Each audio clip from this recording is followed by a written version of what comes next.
ഇന്നെന്താ ചോദ്യവും വിചാരണയും വിധിയും ശിക്ഷയും ഒന്നുമില്ല ടീച്ചറമ്മേ?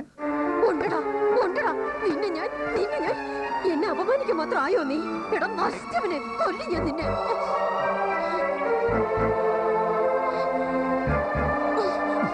ഉപരോധങ്ങളൊക്കെ കഴിഞ്ഞപ്പോ വീണ്ടും തല്ലു തുടങ്ങിയല്ലേ?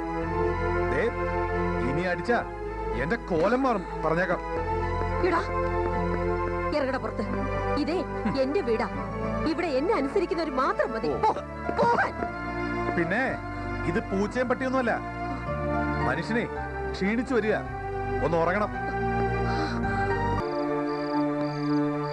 എന്താ ടീച്ചറെ, കാരിരുമ്പിന്റെ കരുത്ത് ചോർന്ന പോലെ? എന്തു പറ്റി? 2 ദിവസമായിട്ട് സ്കൂളിലും എത്തിയില്ല എന്ന് പറഞ്ഞു. Anything wrong? Nothing wrong. ഇനി വല്ലതും തെറ്റിയിട്ടുണ്ടെങ്കിൽ തന്നെ ശരിയാക്കാനും എനിക്കറിയാം. ഓ അങ്ങനെ. അപ്പോ കരുത്ത് ചോർന്നിട്ടില്ല. സമാധാനം. പിന്നെ ടീച്ചറെ, ഇന്ന് രാത്രി കൂടിയേ ഞാൻ ടീച്ചർക്ക് ശല്യമാവൂ. ഭാഗ്യമുണ്ടെങ്കിൽ നാളെ ഞാൻ സ്ഥലം വിട്ടോളാം.